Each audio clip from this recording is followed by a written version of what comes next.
বন্ধুরা, ভিডিওটি তাদের জন্য হতে চলেছে যারা যুবসাথীর ফর্ম অনলাইনে ফিল আপ করতে চান।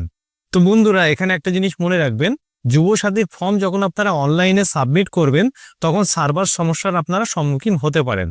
তাই আপনাদেরকে বলবো, যদি আপনারা সন্ধ্যা 7টা থেকে সকাল 7টার মধ্যে এই ফর্মটি অনলাইনে ফিল আপ করেন তাহলে আপনাদের হয়তো সার্ভারের সমস্যার সম্মুখীন হতে নাও হতে পারে। তো পুরো বিষয়টি বোঝার জন্য আপনারা ভিডিওটির অবশ্যই শেষ পর্যন্ত দেখবেন। যদি ভিডিওটি ভালো লাগে লাইক করবেন, শেয়ার করবেন এবং চ্যানেলটিকে অবশ্যই সাবস্ক্রাইব করে রাখবেন। তো চলুন দেখে নিন। সবার আগে আপনারা এই ওয়েবসাইটটিতে চলে যাবেন।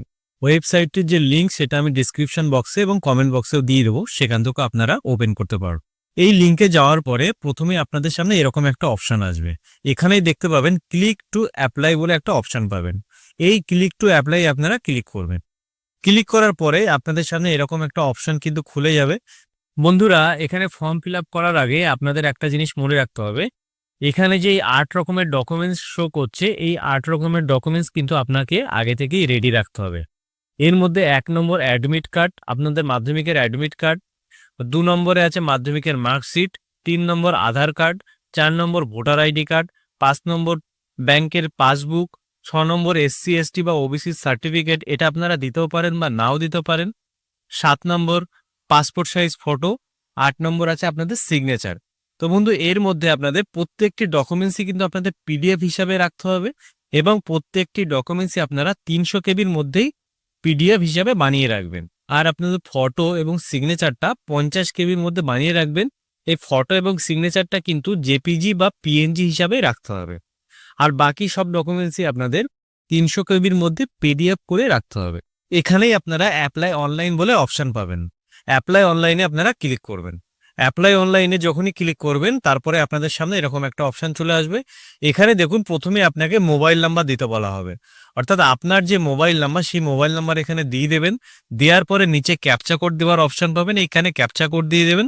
দেওয়ার পরে গেট ওটিপি বা সিক্রেট পিনে ক্লিক করবেন।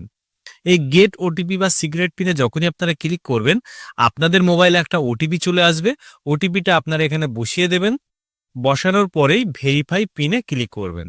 ভেরিফাই পিনে ক্লিক করার পরে আপনাদের সামনে অ্যাপ্লিকেশন ফর্মটি কিন্তু এখানে খুলে যাবে। এখানে প্রথমে আপনাদের মোবাইল নাম্বারটি দেওয়া থাকবে, যে মোবাইল নাম্বার দিয়ে আপনারা লগ ইন করেছেন।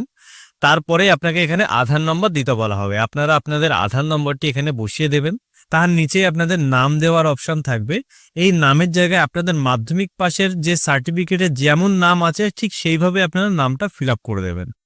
নাম ফিল আপ করার পরে নিচেই আপনারা দেখতে পাবেন মোবাইল নাম্বার দেওয়ার option, link with bank account. অর্থাৎ আপনার ব্যাংকের সাথে যে ফোন নাম্বার লিঙ্ক আছে আপনি সেই ফোন নাম্বারটি এখানে বসিয়ে দেবেন।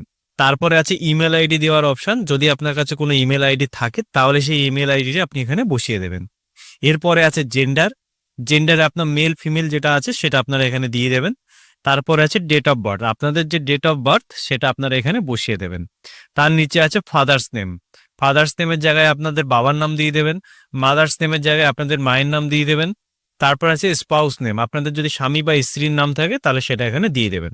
তার নিচেই আপনারা পাবেন ক্যাটাগরি। আপনারা জেনারেল, এসসি এসটি বা ওবিসি যেটা আছে সেটা আপনারা এখানে চুজ করে দেবেন। এরপরে আছে মেরিটোরিয়াস স্ট্যাটাস।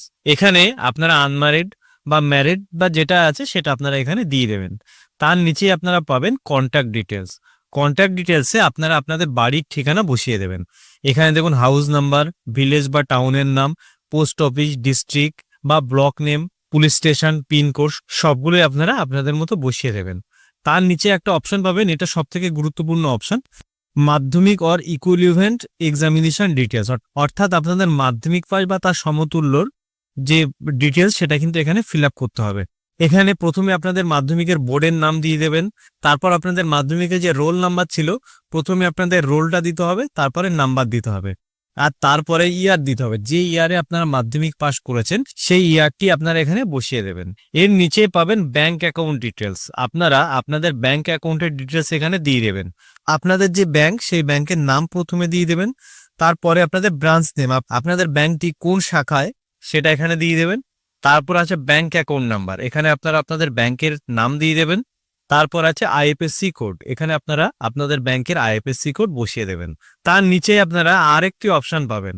বন্ধুরা, যদি আপনারা কোনো স্কলারশিপের টাকা পেয়ে থাকেন তাহলে আপনারা এটি ইয়েস করবেন এবং ইয়েস করার পরে কি স্কলারশিপের টাকা পান সেটা এখানে বসাতে হবে। আর যদি না পান তাহলে নো অপশনে ক্লিক করবেন। সব ডিটেলস যখন ফিল আপ করা হয়ে যাবে আপনারা সেভ বেসিক ডিটেলসে ক্লিক করবেন। এরপরে আপনাদেরকে ডকুমেন্টস আপলোড করতে বলা হবে। তো বন্ধুরা, এখানে আমরা আগে থেকে যে ডকুমেন্টসগুলো পিডিএফ করে রেখে দিয়েছি সেই ডকুমেন্টসগুলো এবার এখানে আপলোড করব। তো প্রথমেই দেখুন মাধ্যমিকের অ্যাডমিট কার্ড দিতে বলা হবে। এখানে আপলোড করার জন্য এই চুজ ফাইল বলে যে অপশনটা আছে এই চুজ ফাইলে যখন আমরা ক্লিক করব, ক্লিক করার পরে আমাদের মোবাইলের বা ডেস্কটপের স্টোরেজ সেকশনটি কিন্তু খুলে যাবে এবং সেখান থেকে আমরা এটা আপলোড করতে পারবো। 2 নম্বরে আছে মাধ্যমিকের মার্কশিট, সেটাও আমরা এখান থেকে আপলোড করে দেব। তারপর আছে কপি অফ আধার কার্ড, আপনাদের আধার কার্ডের পিডিএফটি এখানে সাবমিট করে দেব। তারপর আছে ভোটার কার্ড, তারপর আছে ফার্স্ট পেজ অফ পাসবুক, অর্থাৎ আপনাদের ব্যাংকের পাসবুকে প্রথম পেজের যে পিডিএফটা বানিয়ে রেখেছেন সেটা এখানে দিয়ে দেবেন। তার নিচে আছে দেখুন এসটি বা ওবিসি সার্টিফিকেট, এটা আপনারা দিতেও পারেন বা নাও দিতে পারেন।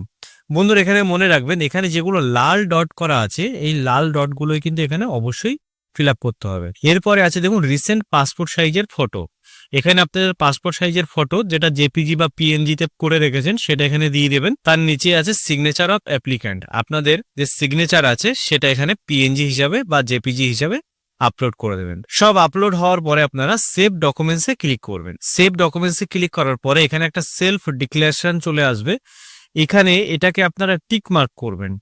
টিক মার্ক করে ফাইনাল সাবমিটে ক্লিক করবেন। বন্ধুরা, যখনই আপনারা ফাইনাল সাবমিটে ক্লিক করবেন আপনাদের ফর্মটি কিন্তু সাকসেসফুলি সাবমিট হয়ে যাবে। এরপরে আপনাদেরকে একটা অ্যাপ্লিকেশন আইডি নাম্বার দেওয়া হবে এবং এখান থেকে অ্যাপ্লিকেশন ফর্মে ক্লিক করেও আপনাদের ফর্মটা কিন্তু দেখতে পারবেন।